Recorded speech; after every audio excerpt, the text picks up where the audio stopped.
बिना अपने गांव में आप मंदिर बनाते हो, जब तक मंदिर का गुंबद बन नहीं जाता है, साफ सफाई हो नहीं जाती है, तब तक मंदिर में प्राण प्रतिष्ठा नहीं होती। अधूरे मंदिर में सत्ता के मद में प्रधानमंत्री जी ने प्राण प्रतिष्ठा करा दिया। सत्ता के घमंड में आप पता कर लेना, अगर हमारी बात झूठी होगी अपने पंडितों से कि ये सच है कि नहीं है, तो हमारे बातों का विश्वास न करना और समाजवादी पार्टी को वोट भी न देना।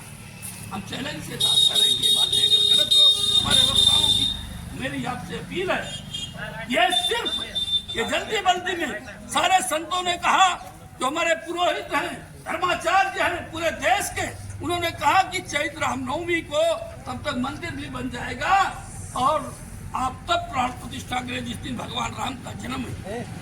राम के आदर्श की बात करते हो, आप लोगों ने रामायण में सुना है कि भगवान राम जब अयोध्या से लंका से अयोध्या सीता जी को लेके आए और राज्याभिषेक किए, तो ये जो भी खड़ा होके कहा कि भगवान राम सीता माँ तो अपवित्र हैं, आखिर जो दूसरे पत्र के साथ चली गई वो कैसे पवित्र हो सकती? राम अचंभे में पड़ गए। उन्होंने फिर विचार किया और कहा कि हमारी प्रजा में जब यह है कि माँ सीता आप पवित्र हैं, तो हम सीता को राजमहल में नहीं रखेंगे, उनको पुनः बर्बाद कर दिया है कि नहीं है। और उसके बाद में आप राम के आदर्श की बात करते हैं, राम नामी कपड़ा ओढ़ के दुपट्टा पहन के आप कहते हो हम राम के आदर्श पर बात करते हैं। कम से कम प्रधानमंत्री जी राम के आदर्श को जानो, राम का इतिहास क्या था, राम की प्रतिष्ठा कैसे थी, राम कैसे थे, राम की मर्यादा, राम की मर्यादा से ही देश चल रहा है। हम भगवान सोते उठते बैठते भगवान का नाम लेते हैं, जब भी हमको कोई विपत्ति आती है, बीमार पड़ते हैं, तो हे भगवान कब हम ठीक होंगे। ये हालात है। ऐसी स्थिति में राम की मर्यादा का उल्लंघन करने वालों को राम भी साथ नहीं देंगे। ये कितनों दुपट्टा ओढ़ के आपके बीच घूमे, आपको सचेत करने के लिए हम लोग आए हैं। समाजवादी पार्टी इन दिनों नगर नगर ग्राम सभा पखवाड़ा जन पंचायत कर रही है। इस संबंध में यश प्रश्न ने जनपद सिद्धार्थनगर के समाजवादी पार्टी के जिलाध्यक्ष लालजी यादव से कुछ सवाल किए। सवाल तो दो टूक था, लेकिन उनका उत्तर बेबाक था, ऐसा नहीं कहा जा सकता। आइए हम सुना रहे हैं उन्होंने क्या कहा यश प्रश्न के द्वारा किए गए सवाल के उत्तर।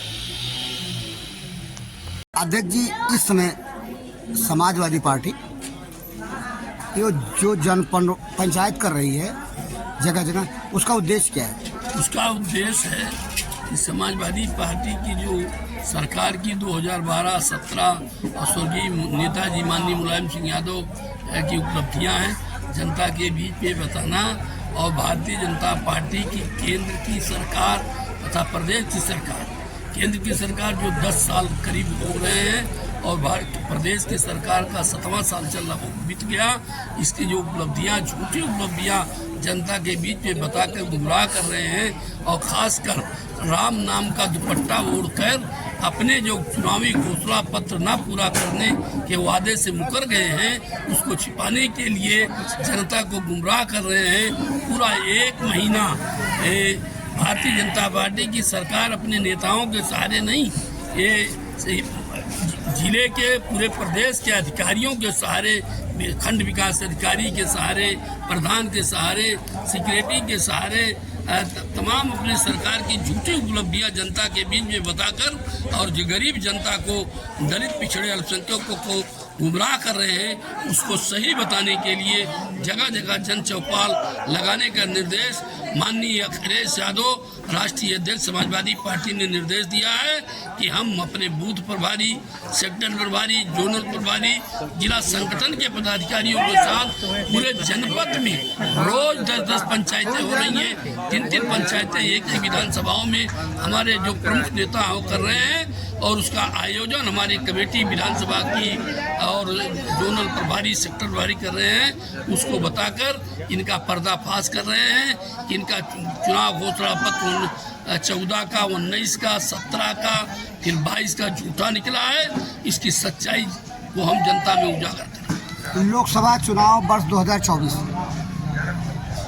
सिर पर है। कब उद्घोषणा हो जाए कोई बात दावा नहीं किया जाता, जल्दी हो सकती है।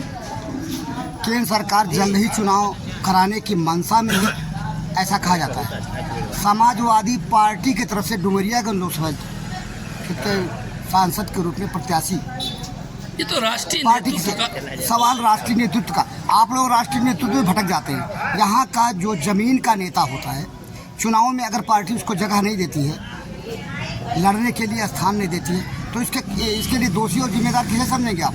आप तो एक जिलाध्यक्ष हैं और पूर्व विधायक भी रह चुके हैं। आपकी क्या सोच है? पार्टी के आला कमान जो लोग हैं वो लोग इस पर विचार क्यों नहीं करते? जो क्षेत्रीय लोग होते हैं, क्षेत्रीय नेता होते हैं, उनको टिकट ना दे करके क्या आला कमान गलत निर्णय लेती है, समझ जाए?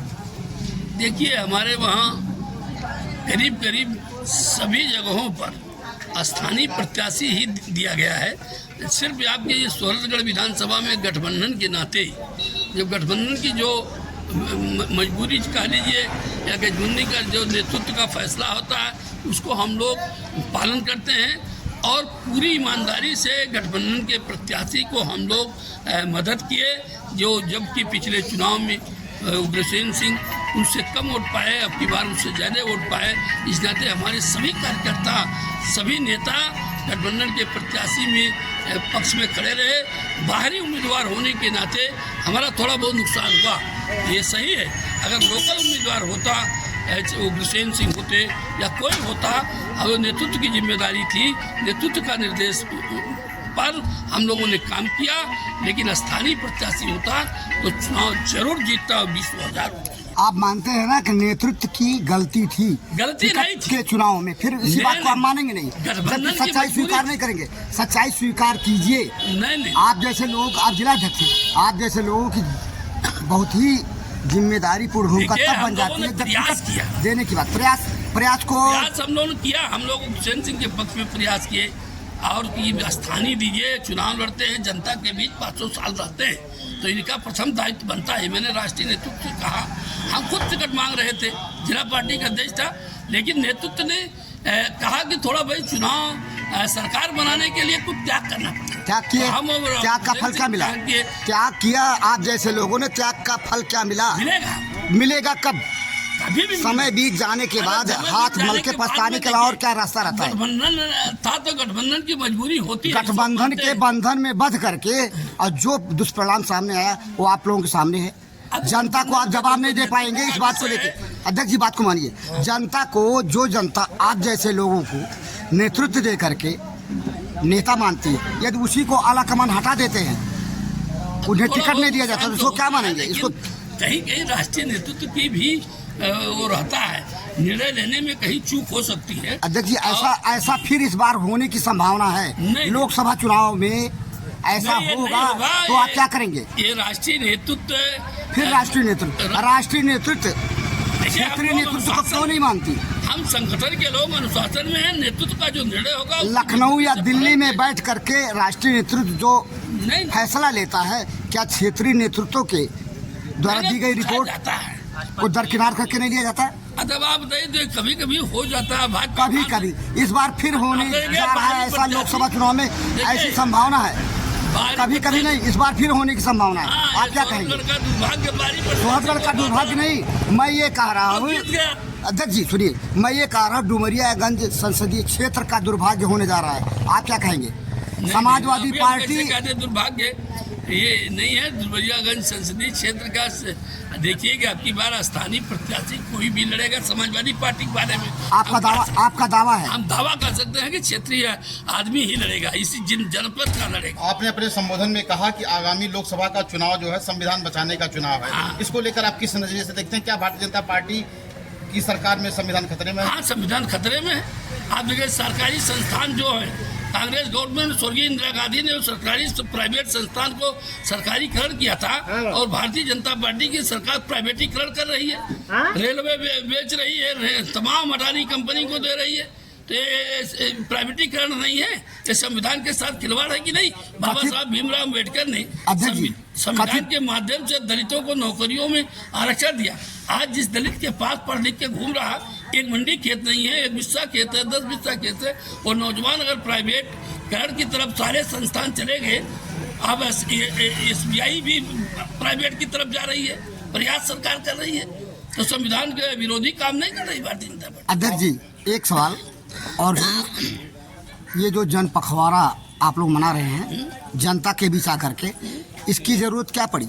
लोकसभा चुनाव के नाते समय लोकसभा चुनाव नहीं, भारतीय जनता पार्टी अपने जो 2014 में, 2017 में, 2019 में जो घोषणा की थी उसको एक भी नहीं पूरा किया, और उस घोषणा पत्र जनता के बीच में बताया जाएगा। बताने के लिए पखवाड़ा है कि भारतीय जनता पार्टी की सरकार जो वादा करती है, चाहे केंद्र की चाहे प्रदेश की डबल इंजन सरकार जो वादा करती है उसको पूरा नहीं कर रही है। उसको छिपाने के लिए राम नामी दुपट्टा ओढ़कर राम को आगे कर चुनावी बैतरणी पार करना चाहती है, और उसको नहीं होने देने के लिए समाजवादी पार्टी जन पंचायत करके PDA पखवाड़ा मना रही है कि जनता को जागरूक कर। भगवान राम की प्राण प्रतिष्ठा को लेकर के भी आपने सवाल उठाया कि बिना पूर्ण मंदिर के ही प्राण प्रतिष्ठा कर दिया गया है राजनीतिक लाभ के लिए, इसको लेकर आप क्या करेंगे? हम ये कह रहे हैं कि हमारे जो धर्म गुरु हैं, हिंदू धर्म के चारों मठाधीश, उनकी बात हम कर रहे हैं, जिसके सहारे हिंदू धर्म चलता है भारतवर्ष में। चारों पीठ के शंकराचार्य, जो उत्तर दक्षिण पूर्व पश्चिम के चारों शंकराचार्य ने प्रधानमंत्री से अपील किया कि मंदिर के जब तक पूरा न बन जाए तब तक प्राण प्रतिष्ठा नहीं हो सकती है। उनके आधार पर हम लोग कह रहे हैं कि ये गलत हुआ। अध्यक्ष हम जी, अपने नहीं कर रहे। इस समय विपक्ष कितना सशक्त है, इस बारे में क्या कहेंगे? विपक्ष में जनता सशक्त हो रही है। जनता, विपक्ष कहाँ है? जनता विपक्ष थोड़े होते हैं, विपक्ष के नेता होते हैं, जनता तो विपक्ष को बनाती है। विपक्ष को देखिए, विपक्ष को डरा धमका के अपने पाले में करके, उनको जांच का भय दिखाकर कुछ नेताओं को तोड़ रही है। जो डरपोक नेता हैं वो विपक्ष से सत्ता पक्ष के पाले में जा रहे हैं, चाहे अजीत पवार हो, चाहे नीतीश कुमार हो, चाहे जयंत चौधरी हो। ये लोग डर के, ED के, CBI जेल जाने के डर से, ED CBI CID के डर से भाग कर जा रहे हैं। इसी को समझाने के लिए PDA पखवाड़ा है। ऐसे में इंडिया का क्या होगा? इंडिया गठबंधन का टूट गई, बिखर गई इंडिया। कहाँ मजबूत है? जब ये क्या करके टूटते जा रहे हैं आपके अनुसार डर के, तो फिर कौन है विपक्ष में? किसको हम मान रहे हैं? जो स्वर्गीय इंदिरा गांधी जब 75 में से लोकतंत्र को कमजोर करके, संविधान को कमजोर करके, राष्ट्रपति शासन लगाकर सरकार में जबरदस्ती नेताओं को बंद करके अपने पाले में करके और सरकार चला रही थी, इसके बाद में 2 ही साल में जनता के डर से पूरा जब चुनाव हुआ तो 77 में कांग्रेस पार्टी का सुपड़ा साफ हो गया और एक भी सीट उत्तर प्रदेश में। अध्यक्ष जी, आपको याद होगा, आपकी उम्र उस समय की है, 77 से पहले विपक्ष के नेता डर करके गलत फैसला नहीं ले रहे थे, जेल जा रहे थे, जेल में गए और जेल में जाने के बाद भी मजबूत बने रहे, मजबूती से, तब ये निर्णय आया 77 का। आज तो टूट गए सब, इंडिया बिखर गई, ये माना जाए। देखिए, इंडिया आजादी की लड़ाई को जनता ने लड़ा था 1948। जनता नेतृत्व तो था जयप्रकाश नारायण जी जैसे लोगों का। अगर नेतृत्व, जवाहरलाल नेहरू भी जेल गए थे। तब की बात आज की बात जोड़िए ना, आज कहाँ है जवाहरलाल नेहरू? बड़ा परिवर्तन है। किसको मानते? सही है, परिवर्तन है। नहीं, किसको? आज आप बताएं, जयप्रकाश नारायण किसको मानते हैं आप? विपक्ष में गिनाइए, किसको मानते हैं? कौन है ऐसा जो कि सारे विपक्ष के लोगों को इकट्ठा करके और जेल जाने तक की नौबत में किसी को नहीं मानते। फिर जरूरत है जयप्रकाश नारायण जैसे लोगों की? कौन है यहाँ इस समय? संपूर्ण विपक्ष अपने जगह पर डरा हुआ है। उत्तर भारत में हिंदी भाषी क्षेत्र में ही भारतीय जनता पार्टी है। सिर्फ आधे भारत में भारतीय जनता पार्टी है, आधे भारत में तो विपक्ष है। यानी उम्मीद आप सपा से नहीं कर रहे हैं, जहाँ गढ़ है लखनऊ उत्तर प्रदेश से नहीं कर रहे, हिंदी भाषी क्षेत्र है, आप वहाँ दक्षिणी भारत की से उम्मीद कर रहे हैं। दक्षिणी भारत उत्तर प्रदेश ही भारतीय जनता पार्टी को रोक देगा। यहाँ 80 सीटें हैं। हमारे राष्ट्रीय अध्यक्ष माननीय अखिलेश यादव के नेतृत्व में 80 पर झंडा समाजवादी पार्टी फहराएगी और गठबंधन साथी को साथ रहेगा, उसको साथ लिया जाएगा। जो नहीं रहेगा तो उसके आगे विकल्प तैयार करके जनता को साथ लेकर हम 80 प्रधानमंत्री विपक्ष को मान रहा है आपके नजरिए से? प्रधानमंत्री विपक्ष ये को चल रहा है। केंद्रीय नेतृत्व फिर वही बात, कोई शख्स देंगे, कोई चेहरा देंगे नहीं, कौन में फिर केंद्रीय नेतृत्व का जमावड़ा कहाँ है? इंडिया गठबंधन कहाँ है? केंद्रीय नेतृत्व नीतीश बिखर गए, टूट गए, और लोग भी वो हो गए। ऐसे लोग जो कि संयोजक थे, इंडिया गठबंधन के संयोजक कहते थे, वो गए चले गए। क्या मानेंगे आप? नहीं, डर से भागने वाले नेता क्या इंडिया गठबंधन को बनाएंगे, मजबूत करेंगे? आपको उम्मीद है? वो कैसे मजबूत करेंगे? फिर किससे उम्मीद कर रहे हैं? फिर बिहार में अगर नहीं बहुत नेता, अच्छा उम्मीद कर रहे हैं बहुत लोग पैदा हो जाएंगे वक्त। नेता जब एमपी चुनाव जीत जाएंगे, बहुमत जिसका होगा सरकार बनाएगा। हम तो प्रधानमंत्री उत्तर प्रदेश से ऐसे ही उत्तर प्रदेश से ही हम रोक के भाजपा को रोक देंगे। चलिए, धन्यवाद, आपने जानकारी दिया। आपने सुना समाजवादी पार्टी के जिलाध्यक्ष सिद्धार्थ लालजी यादव को। नेता ही वो नेता कैसा जो जनता के सरोकार के प्रश्न को अपने हित से जोड़ करके ना बात करें। कहते हैं चित्त भी मेरी पट भी मेरी, कुछ ऐसा ही जवाब दिया ये अच्छे प्रश्न के उत्तर में लालजी यादव ने। फिलहाल तो हम यही कहेंगे जो कुछ समाजवादी पार्टी कर रही है वह लोकसभा चुनाव 2024 के मद्देनजर रखकर कर रही है। लालजी यादव के साक्षात्कार के साथ यह प्रश्न के लिए मैं बीपाल